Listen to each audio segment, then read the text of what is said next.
አሰላሙ አለይኩም ወራህመቱላሂ ወበረካቱ። ሰላም ቤተሰቦች እንዴት ናችሁ? ውድና የተከበራችሁ የዜድ ካሳ ዩቲዩብ ተመልካቾች እንዴት ናችሁ? እንዴት ከረማችሁ? ከኔ ጋር ሁሉም ሰላም ነው አልሐምዱሊላህ። ጠፋ ብዬባችኋለሁ። ያው በአዳዲስ ቪዲዮ ቁም ነገር አዘል ለቤተሰቦች የሚጠቅማን ብዬ የማስበውን ነገር እስካገኘው በቪዲዮ እየመጣሁላችሁ አይደለም። በሾርት ቪዲዮ ግን አለሁኝ አልጠፋሁም። እና ምን ልላችሁ ፈልጌ ነው እዚህ ቀደም ያው የቤቴን ቪዲዮ ምናምን ለቅቄ ታውቁታላችሁ። ቤቴን ብትን ያለ ነው። ቤቴን ቪዲዮ ካላያችሁ ደግሞ ከታያለላችሁ ገባ እያላችሁ ለእናንተ ይጠቅማን ብርታት ይሆናል ብዬ ያሰብኩትን ነገር ሰርችላችኋለሁ። እየገባችሁ እንዲሁም ደግሞ ቪዲዮን ስትጀምሩት ላይክ እና እንዲሁም ሰብስክራይብ የደወል ምልክቷን ሁሌ አዳዲስ ነገር ይዤ ስመጣ እንዲደርሳችሁ ከፈለጋችሁ የደወል ምልክቷን ተጫኑ። ዛሬ ይዤ የመጣሁት ለኛ ትልቅ ውርጄ ነው። ከባድ ነገር ነው ለኛ ልባችንን ነው የሰበረን፣ ግን ለእናንተ ደግሞ በጣም ነው የሚጠቅማችሁ። በነገራችን ላይ ወላሂ ቀላል እናርጋችሁ እንዳታስቡት። ምክንያቱም ብልጥ ሰው ከሌላ ሰው ነው የሚማረው። እሱ እስከሚደርስበት የሆነ ችግር አይጠብቅምና በሰው ላይ ስህተት ያለ ነው። በሰው ላይ የሆነ ነገር ያጋጥማል፣ የታወቀ ነው። ቢሆንም ደግሞ ይሄ ቤት ምስል ላይ የምታዩት ቤት እየፈረሰ ነው ያለው። ቤቱ የማን ነው ካላችሁ ደግሞ የአክስቴ ቤት ነው። ለእናንተ ይጠቅማን ብዬ ስላሰብኩ ነው ቪዲዮ እየሰራሁላችሁ ያለሁት እና የአክስቴ ቤት ነው። ለምን ይፈርሳን ካላችሁኝ በመቆየት ብዛት ነው፣ ቶሎ ባለማለቁ ማለት ነው። የእንጨት ቤት ትልቁ ችግር በሰዓቱ ነው ማለቅ ያለበት፣ ጊዜ አይሰጣችሁም እና በጣም ከባድ ነው። ለእናንተ ይጠቅማችኋል፣ ከልቦናችሁ አዳምጡኝ። እንዲሁም ደግሞ ለመዳም ቅመሞች፣ ለኔ ቢጤዎች፣ ቤት ለምትሰሩ ቤት ለምትጀምሩ ሰዎች ይህን ጥንቃቄ እንድታረጉ በቃ ታሳቢነት እንድታረጉበት እንድታስቡበት ሰዓት ጀምሮ በፊት ይጠቅማችኋል እና እንዲሁም ሼር አድርጉ ለጓደኞቻችሁ። እውነት የምሬን ነው እና ምንድን ልላችሁ ፈልጌ ነው ቤቱ የተጀመረው የዛሬ 3 አመት ነው። የዛሬ 3 አመት ቤቱ ተጀመረ እና በሰዓቱ ደግሞ አልጨረሰችውም ነበረ አክስቴ ማለት ነው። ያልጨረሰችበት ምክንያት ያው ጀምራለች እየሰራኝ ነበረ። በቤቱ ተሰርቶ ተመርጎ በር ራሱ ተገዝቷን ግን አልተገጠመም ነበር። ቆርቆሮ ተመትቷን ምናምን በሩም ተገዛ። ያው ወደ ማለቋ አካባቢ እንደዛ ተደርሶ ነበረ። ግን በአጋጣሚ ሆኖ ልጇ የደረሰች ልጅ ነበረቻትና እሷ ምንም ሳታመክራት ብድርግ ብላ ተነስታ መጣች፣ በባህር ማለት ነው። ከዛ ቤቱ ምንም አማራጭ የለውም።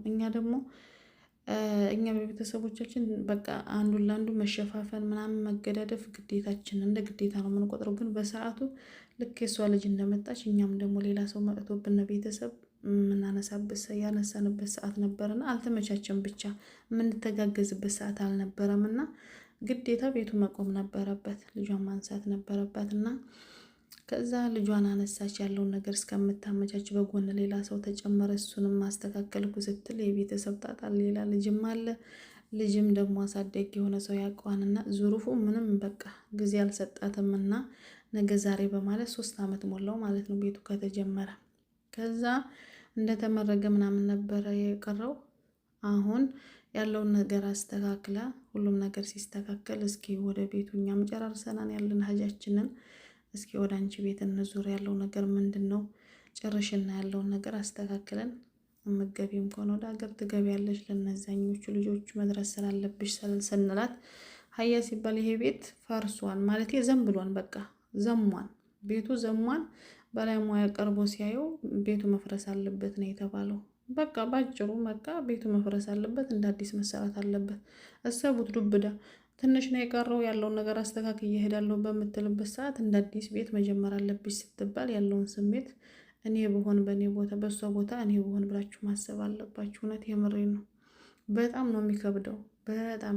እኔ እንደውም አሁን ተረጋግተ ነው በሰዓቱ ስንሰማ መፍረስ አለበት ቤቱ እንደ አዲስ ነው ሲባል ከሆነ ያለው ሁላችንም። ምክንያቱም የሷ ስሜት ይገባናል። የሷ ስሜት በደንብ ነው የሚገባና መላው በቃ የመዳም ቅመሞች ይገባችኋል። ቤታችሁ እንደ አዲስ መጀመር አለበት ሊፈርስ ነው ሲባል ያለው ስሜት በጣም ከባድ ነውና እንዴት እንዳሳዘነችኝና ለሌላው ይጠቅመዋል በሚል ነው ዛሬ ቪዲዮ እየሰራሁላችሁ ያለሁት። ምንድነው ልላችሁ የፈለኩት የጭቃ ቤት ወይም ደግሞ እንደዚህ የእንጨት ቤት ስትሰሩ ቤቱን ከጀመራችሁ እስከምትጨርሱ ድረስ ምንም አይነት ዙርፍ ቢመጣ ላታስተናግዱ። ከዛም ሲቀጥል ደግሞ ይጨርስልኛም ብላችሁ ያላሰባችሁት ገንዘብ ከሌላችሁ ጭቃ ቤት ለመስራት እውነት አትቸኩሉ። አትቸኩሉ።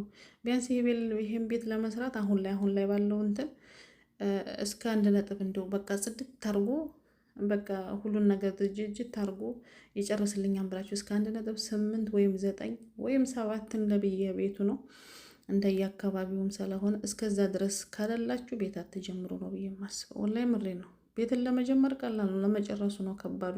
ለመጀመር 100 እና 200ም ካለ ልትጀምሩ ትችላላችሁ። ግን እጨርሰዋለሁ ወይ ከጀመርኩት በዚህ ያለ ወር እጨርሰዋለሁ። አመት ሳይሞላ ነው ማለቅ ያለበት ሲጀመር ቤት ከተጀመረ። ያንን ለማድረግ በቂ ገንዘብ አለኝ ወይ ካላላችሁ ቤት አትጀምሩ ነው ብዬ የምመክረው። እንደኔ እንግዲህ እህታችሁ እኔ የምመክራችሁ ይሄ ነው። አሁን የራሱ የጎረቤት ቤት ነው። ምናልባት እኮ ይሄ ቤት ራሱ ስንት ዓመት ይሆናል ከተገተረና አስፈሪ ነው። የጭቃ ቤት በጣም ነው የሚያስፈራው።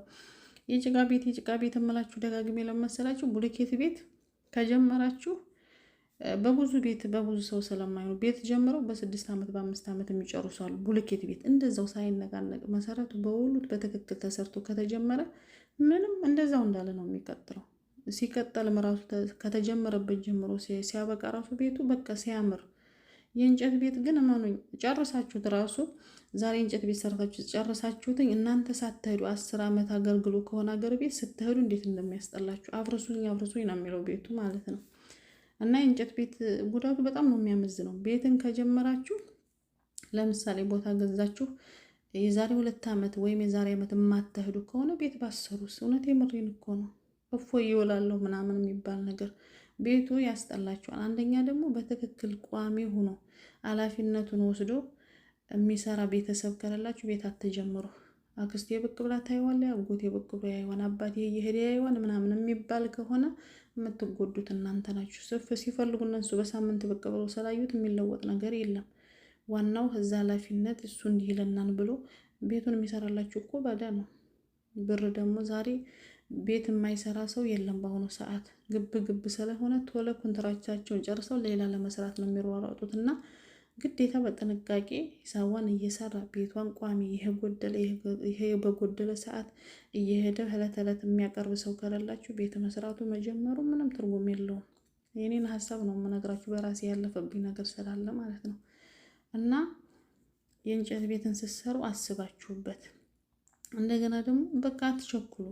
ምናልባት ዛሬ ሰርታችሁ የዛሬ 8 ዓመት አላህ ያርገው ምለው በአጭር ጊዜ ተሳክቶላችሁ ቢገባ ብዬ ስለመመኝ ነው እንጂ የዛን ያክል የምትቆዩ ዓመት ከሆናችሁ ዛሬ ላይ እንጨት ቤት መስራቱ ምን አስፈለገ?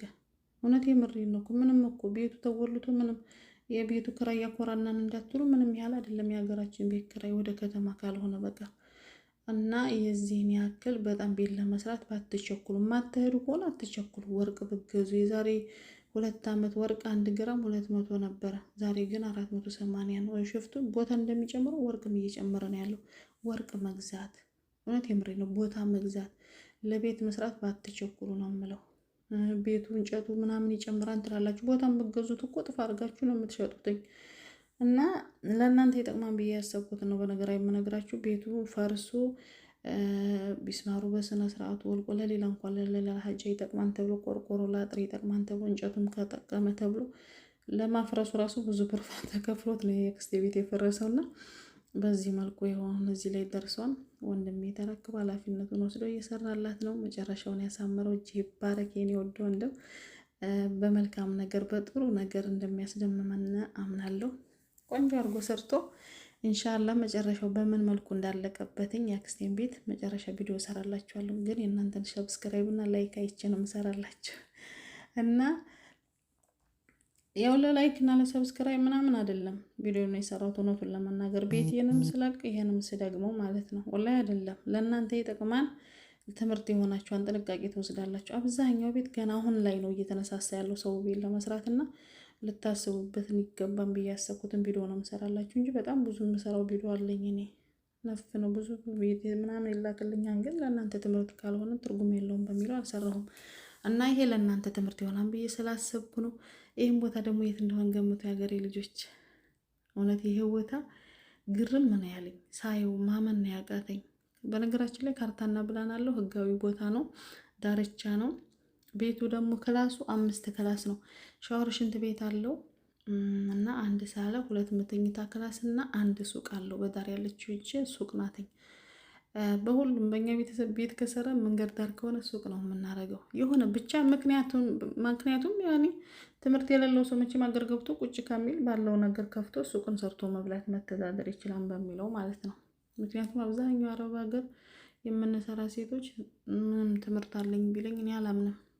ትምህርት የሌለው ሰው ደግሞ በጉልበቱ ነው እና ቤተሰቦች ጉልበት ደግሞ ደካሚ ነው። ዘላቂውን ነገር መጨረሻውን ያሳምርልን። ዘላቂውን ነገር ርዚቁን ሰፋ አድርጎ እሱ ይስጠን ነው የምለው። እሱ አይቸግረውም። በሀገራችን ላይ ሰላሙን ፈጥሮ ተስማምተን ሁሉም ነገር አምሮልን በሰላም የምንኖር አላህ ያድርገን።